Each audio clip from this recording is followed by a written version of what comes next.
चलो बच्चों, तो आज हम लोग अकाउंट में एक नया चैप्टर शुरू करें। जो चैप्टर का नाम है reconstruction of partnership, chapter number 4, reconstruction of partnership. देखो बच्चों, हम लोग जो अकाउंट का फर्स्ट पार्ट देख रहे हैं, उस फर्स्ट पार्ट में सभी चैप्टर्स वो पार्टनरशिप रिलेटेड चैप्टर्स हैं। पहले चैप्टर में जो है वो पार्टनरशिप की इंट्रोडक्शन हमने सीखी, बेसिक सम्स किए, बेसिक रूल्स देखे। सेकेंड चैप्टर में जो है वो ये फाइनल अकाउंट है पार्टनरशिप का। थर्ड चैप्टर में गुडविल के बारे में समझा, ठीक है ना, कि पार्टनरशिप में जो भी पार्टनर्स हैं वो अपने फर्म की गुडविल कैसे काउंट करते हैं उसके बारे में समझा। अब चैप्टर 4, 5, 6, 7 ये चारों एक साथ आने वाले चैप्टर्स हैं, एक साथ आने वाले चैप्टर्स हैं सभी। जिसमें चैप्टर 4 से शुरुआत करते हैं वो है रिकंस्ट्रक्शन ऑफ पार्टनरशिप। ठीक है, ये रिकंस्ट्रक्शन पर से ही आपके 5, 6, 7 चैप्टर्स भी हैं, इसलिए ये चैप्टर्स थोड़ा ध्यान से समझना। आज पहले इनकी थियरी समझते हैं, इनके सम्स भी देखेंगे हम लोग।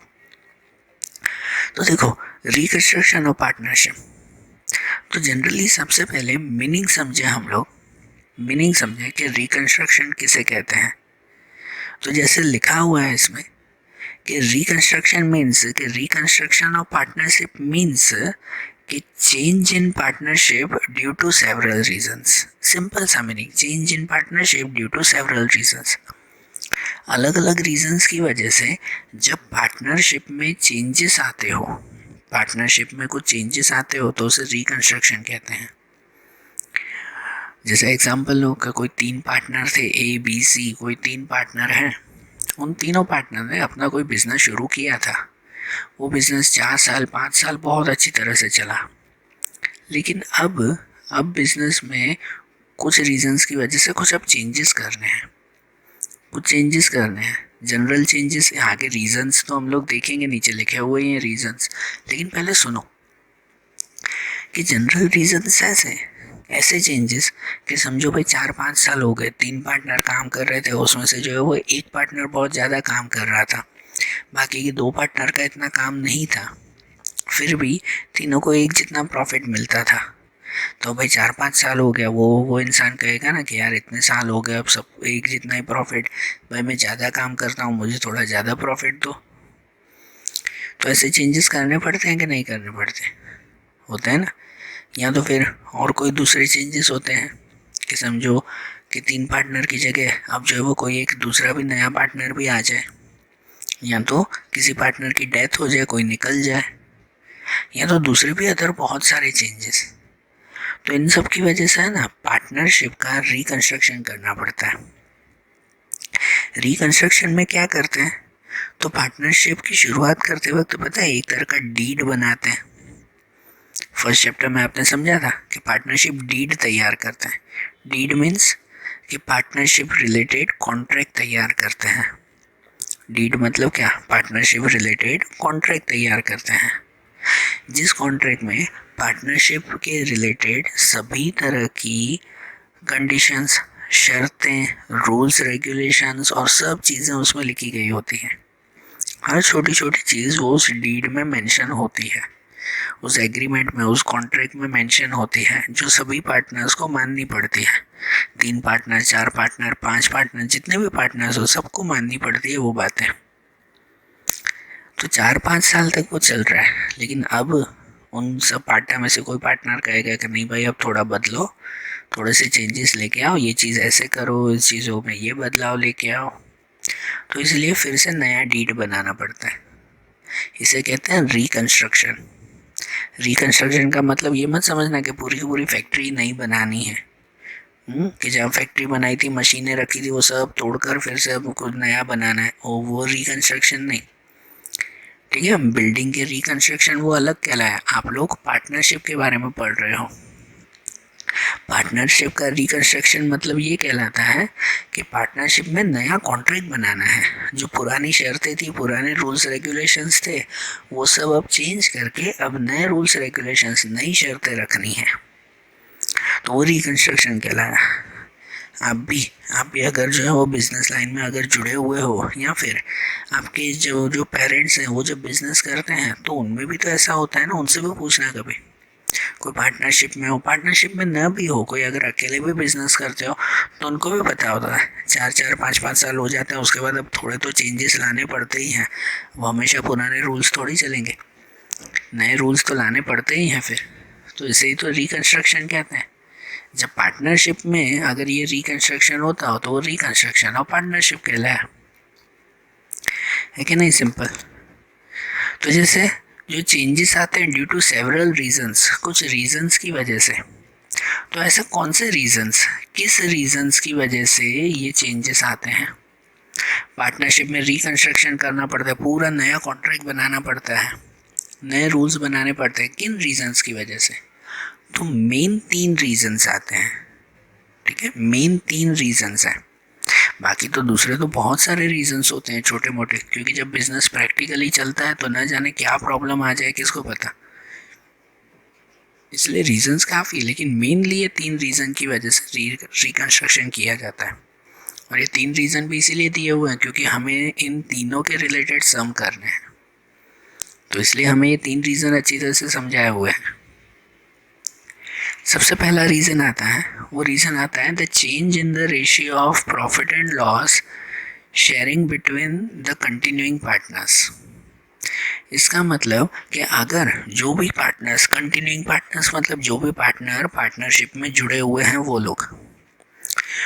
लोगों को जो भी अगर अपना profit and loss ratio change करना हो तो फिर ये रिकंस्ट्रक्शन करना पड़ता है। सिर्फ प्रॉफिट एंड लॉस रेशियो भी चेंज करने के लिए, profit and loss ratio change करना है, इसका मतलब क्या? तो इसका मतलब ये होता है कि पहले पार्टनर्स को जितना प्रॉफिट मिलता था ना, अब उसमें थोड़ा सा चेंज करना। भाई पहले सबको, जैसे अभी भी एग्जांपल दिया, सबको इक्वली प्रॉफिट मिलता था, 3 पार्टनर हो, लेकिन एक पार्टनर कहेगा कि भाई सबको इक्वली नहीं, मैं ज़्यादा काम करता हूँ, मुझे ज़्यादा प्रॉफिट मिलना चाहिए।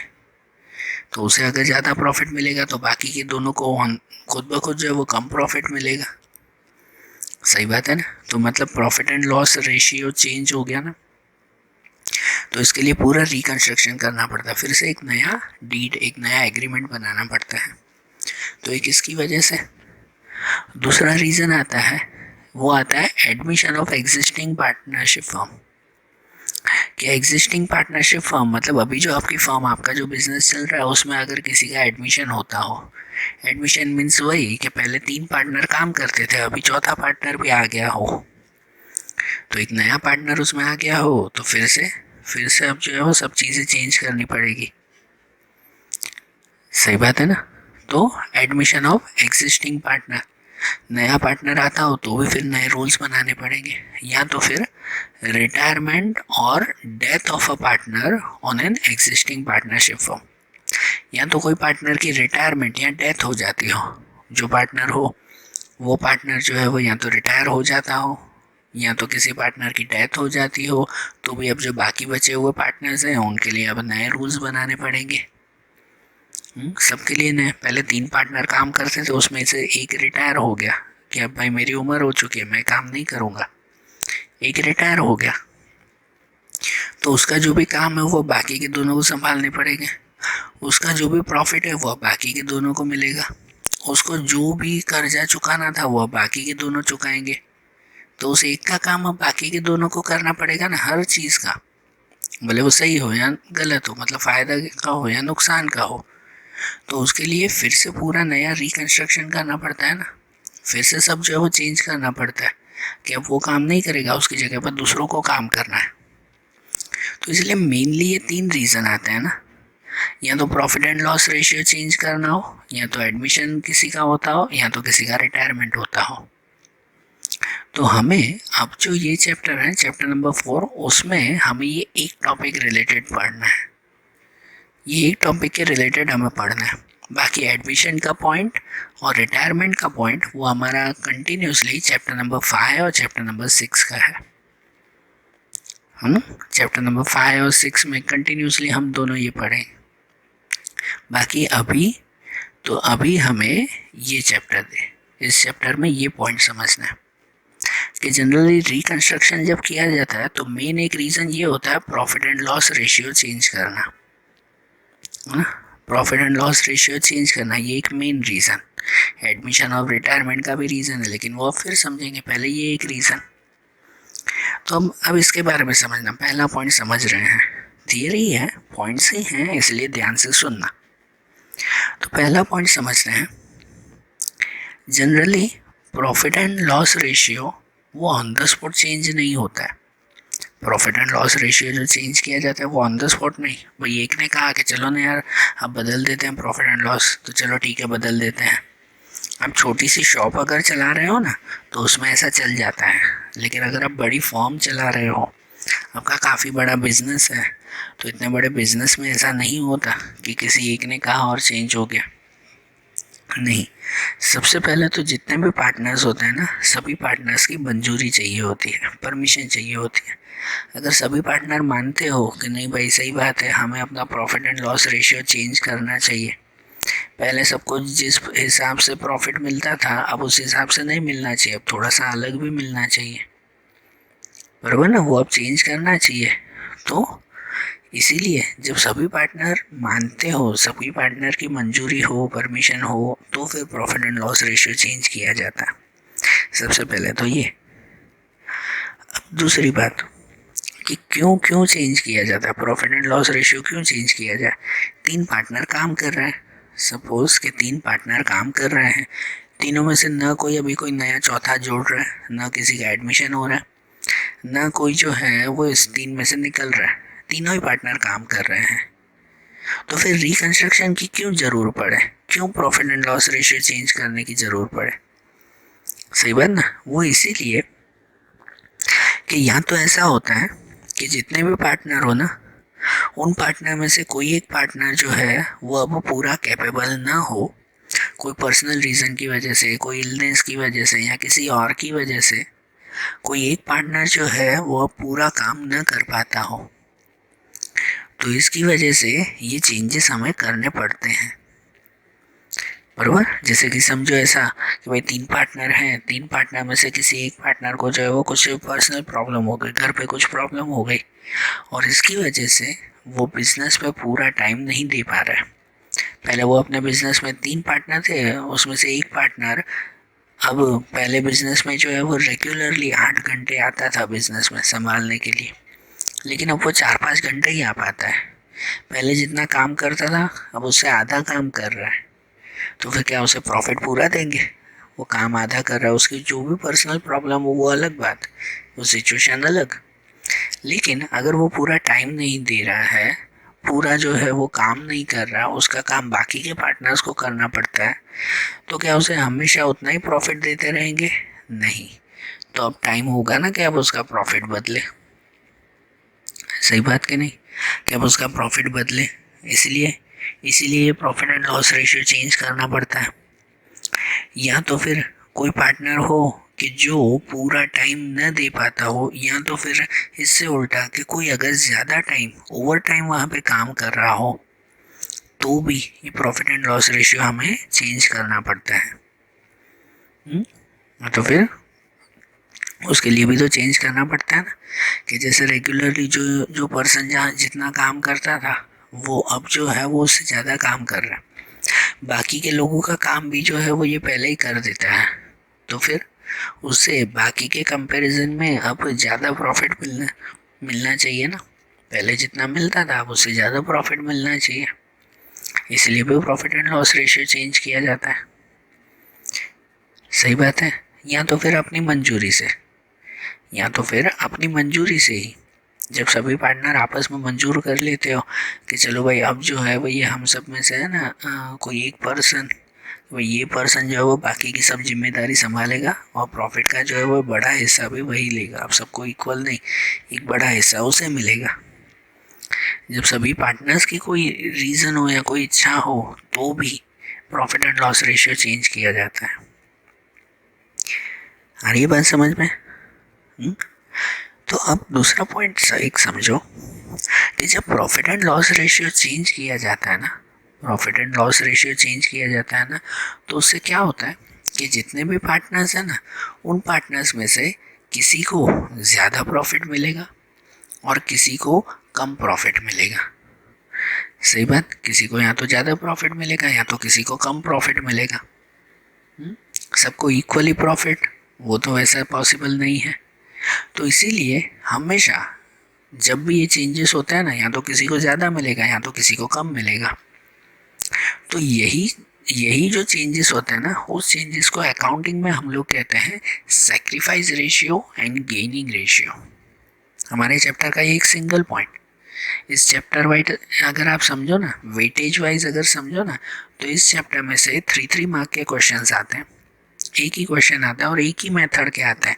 जो मेथड ये है सेक्रीफाइस और गेनिंग रेशियो, एक ही मेथड के सम्स हैं इसमें, बाकी की थियरी है जो हम लोग समझेंगे। ओके, तो देखो, जब भी पार्टनरशिप में profit and loss ratio change किया जाता है ना, तो किसी को ज़्यादा मिलता है तो किसी को कम मिलता है। एक सीधा सा जो है वो ये एग्जांपल समझो कि समझो 3 पार्टनर हैं ए बी और सी, कि पहले तीनों का रेशियो जो है, तीनों का रेशियो वो क्या था, 1:1:1। तीनों का रेशियो ये था 1:1:1 का रेशियो, मतलब तीनों को इक्वल मिलता था। समझो जितना भी प्रॉफिट होता था ना, प्रॉफिट तो हर साल अलग अलग होगा ना, इसलिए प्रॉफिट कितना वो तो नहीं कह सकते ना। तीनों को कितना मिलता था, इक्वल मिलता था। सपोज करो कि भाई तीनों को जो है वो ये समझो 30,000 का प्रॉफिट है, तो तीनों को 10,000 मिलेगा। इसको भी 10,000, इसको भी 10,000, इसको भी 10,000, ये 30,000 का प्रॉफिट हो गया, बराबर। लेकिन अब ऐसा हुआ कि उसमें से पता चला कि ये जो सी पार्टनर है ना, वो अब ज़्यादा काम कर रहा है। तो इस सी पार्टनर ने जो है वो डिमांड की, मैं ज़्यादा काम कर रहा हूँ, मुझे जो है वो ज़्यादा प्रॉफिट मिलना चाहिए।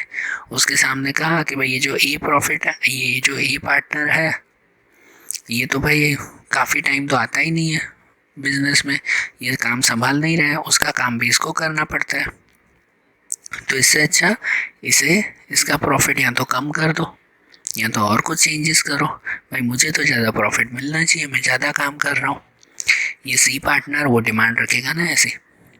तो इसीलिए प्रॉफिट एंड लॉस रेशियो हमने चेंज किया कि पहले तीनों को 1:1:1 रेशियो के हिसाब से मिलता था ना, अब तीनों को मिलता है 1:2:3 के हिसाब से। अब 1:2:3 के हिसाब से, इसका मतलब कि अब सी पार्टनर को जो है वो पहले के कंपैरिजन में कैसे ज़्यादा मिलेगा। पहले समझो उसे जो है वो 10,000 मिलता था ना, तो अब उसे 15,000 मिलेगा। कितना मिलेगा, अब उसे 15,000 मिलेगा, क्या अब उसे ज़्यादा मिलेगा। हाँ, और ऐसे ए पार्टनर को इसकी कैलकुलेशन कैसे, अभी तो मैं ओरली बता रहा हूँ कितना कितना। समझो भाई प्रॉफिट जो है वो ये 30,000 का है। प्रॉफिट कितना है पूरे बिजनेस का, 30,000 का प्रॉफिट है। मैं ओरली काउंटिंग कर रहा हूँ, इसकी कैलकुलेशन तो सम्स में देखेंगे। 30,000 का प्रॉफिट है, तो पहले 1:1:1 के हिसाब से तीनों को 10,000 मिलते थे, लेकिन इस सी पार्टनर ने डिमांड की मुझे ज़्यादा मिलना चाहिए, तो 1:3 रेशियो हो गया। 1:3 ना, तो उसके हिसाब से अब इसको 10 नहीं, अब इसको 15,000 मिलेंगे। 10 नहीं मिलेंगे, 15,000 मिलेंगे। इसको समझो 10 ही मिलेंगे कि ये तो जितना काम कर रहा था उतना ही, और ये कम काम कर रहा है, तो अब इसे 10 की जगह 5 मिलेंगे। तो इसको ज़्यादा इसको कम। हमेशा बिजनेस में ऐसा होता है, हमेशा ही जब भी profit and loss ratio change करते हैं ना, जब भी profit and loss ratio change करते हैं, पहले 1:1:1 था, अब 1:3 किया, चेंज किया ये, तो उसके हिसाब से किसी को ज़्यादा तो किसी को कम मिलेगा। अगर समझो एक को ज़्यादा मिल रहा है तो ऑफ कोर्स दूसरे को कम मिलेगा ही ना, उसी का हिस्सा तो उसे मिलता है ना, बराबर ना। या अगर एक को कम मिल रहा है, समझो एक को पहले 10 मिलते थे, अभी 5,000 मिल रहे हैं, इसको अगर कम मिल रहा है तो ऑफ कोर्स उसका हिस्सा किसी और को मिलेगा ना, किसी को ज़्यादा मिलता होगा कि नहीं, होता ही है ना। इसी को ही हम लोग कहते हैं सेक्रीफाइस एंड गेनिंग रेशियो। तो अब इसी पर से कहते हैं कि सेक्रीफाइस रेशियो। तो सेक्रीफाइस रेशियो मीन्स क्या, तो सेक्रीफाइस रेशियो नाम से ही पता चलता है कि जब भी profit and loss ratio change करते हैं ना, तो जिस पार्टनर को पहले के कंपैरिजन में अब कम मिल रहा है, जिस पार्टनर को पहले के कंपैरिजन में अभी कम मिल रहा है, तो उसको हम लोग कहते हैं कि उस पार्टनर ने सेक्रीफाइस किया। और कितना कम मिल रहा है, उसका रेशियो ढूंढना, जिसे कहते हैं सेक्रीफाइसिंग रेशियो। जिस पार्टनर को पहले जितना मिलता था अब उसके कंपैरिजन में कम मिल रहा है, तो कम मिल रहा है मतलब कहेंगे कि उस पार्टनर ने सेक्रीफाइस कर दिया है। और उसको अगर मैथमेटिकली फाइंड करो ना, रेशियो में फाइंड करो, तो उसे हम लोग कहेंगे वो सेक्रीफाइसिंग रेशियो है। सही बात है कि जैसे ये ए पार्टनर है, इसको पहले 10,000 मिलते थे, अभी 5,000 मिले, कम मिल रहा है ना, मतलब इस पार्टनर ने सेक्रीफाइस किया है। इसका रेशियो जब ढूंढोगे ना तो वो रेशियो सेक्रीफाइसिंग रेशियो कहलाएगा। सेक्रीफाइसिंग रेशियो से पता चलता है किसने कितना कितना सेक्रीफाइस किया। और ऐसे ही गेनिंग रेशियो, इसका उल्टा गेनिंग रेशियो। तो गेनिंग रेशियो मतलब क्या, ये भी नाम से पता चलता है ना कि जब प्रॉफिट एंड लॉस रेशियो आप चेंज करते हो ना, तो profit and loss ratio change करते वक्त जिस पार्टनर को पहले के कंपैरिजन में ज़्यादा पैसे अगर मिल रहे हैं तो समझो वो पार्टनर गेन कर रहा है। क्या कर रहा है वो पार्टनर? गेन कर रहा है। और उसका अगर आप रेशियो ढूंढोगे ना तो उसे कहते हैं गेनिंग रेशियो। बराबर, उसे क्या कहते हैं? गेनिंग रेशियो कहते हैं। जैसे कि ये इसमें हमने देखा ये सी पार्टनर है, उसको पहले 10,000 मिलते थे, अब 15,000 मिल रहे हैं, तो मतलब वो गेन कर रहा है ना। गेन करने का मतलब वही ना कि भाई अब वो उसे फ़ायदा हो रहा है। और कितना रेशियो, कितने प्रोपोर्शन उसे ज़्यादा मिलेगा तो उसे कहेंगे गेनिंग रेशियो। तो हमें इस चैप्टर में अब सेक्रीफाइस और गेनिंग रेशियो फाइंड करना सीखना है। तो सेक्रीफाइस रेशियो फाइंड करना हो ना तो उसके लिए ये एक ही फॉर्मूला है। इसके सम हम लोग देखेंगे आगे के सम्स में, ये आगे की एक्सरसाइज में देखेंगे। लेकिन ध्यान रखो, सेक्रीफाइसिंग रेशियो फाइंड करना हो ना तो उसके लिए एक ही फॉर्मूला आती है, old share minus new share. Old share ये, जैसे ये 3 पार्टनर थे तो उसका 1 1 1 ये ओल्ड शेयर हुआ ना। और न्यू शेयर कौन सा, तो अब बदल के ये हो गया 1 2 3, 1:2:3, ये चेंज हो गया, तो इसे कहते हैं न्यू शेयर। तो old share minus new share, ये सेक्रीफाइस की फॉर्मूला है ना। क्लियरली इसका माइनस देखते हैं हम लोग सम्स में। और अगर गेन फाइंड करना हो, सॉरी यहाँ सेक्रीफाइस नहीं है, यहाँ क्या लिखेंगे? गेन लिखेंगे, सेक्रीफाइस नहीं। गेन अगर फाइंड करना हो तो फॉर्मूला क्या आती है? New share minus old share. ठीक है, गेन फाइंड करने की गेन इक्वल टू उसकी फॉर्मूला आती है new share minus old share. सही बात है, समझ आ रहा है ना। तो अब हम लोग इनके सम से देखेंगे। और एक चीज़ आखिरी ध्यान रखो, थियरी का आखिरी पॉइंट आज का, कि सेक्रीफाइस रेशियो और गेनिंग रेशियो कब काम आता है पता है? ये तब काम आता है कि जब जनरली कोई नए पार्टनर का एडमिशन या रिटायरमेंट होता हो ना, कोई नए पार्टनर का एडमिशन या तो कोई पुराना पार्टनर रिटायर होता हो, तब उस वक्त गुडविल बांटने के लिए, आपने 3rd चैप्टर में गुडविल कैसे काउंट करते हैं वो समझा था ना, तो वो गुडविल बांटने के लिए सेक्रीफाइस और गेनिंग रेशियो जरूरी है। खास पॉइंट ध्यान रखना, ये पॉइंट आपके 5-6 चैप्टर में आएगा, लेकिन अभी ध्यान रखना, माइंड में रखना ये, कि जब किसी का एडमिशन होता हो तब सेक्रीफाइस रेशियो ढूंढते हैं गुडविल को बांटने के लिए। गुडविल को सभी पार्टनर्स में बांटने के लिए सेक्रीफाइस रेशियो ढूंढते हैं। और जब कोई पार्टनर का डेथ या रिटायरमेंट होता हो, कोई पार्टनर रिटायर हो जाता हो, तब गुडविल को बांटने के लिए गेनिंग रेशियो ढूंढते हैं। तब क्या ढूंढते हैं? गेनिंग रेशियो ढूंढते हैं गुडविल बांटने के लिए। ओके, तो आज जो थियरी के ये पॉइंट्स हुए अच्छी तरह से नोट भी कर लेना। और ऐसे ही अब इनके प्रॉपर सम्स, सेक्रीफाइस और गेनिंग रेशियो कैसे ढूंढते हैं उनके सम्स अब हम लोग कल के वीडियोस में देखेंगे। Okay, thank you.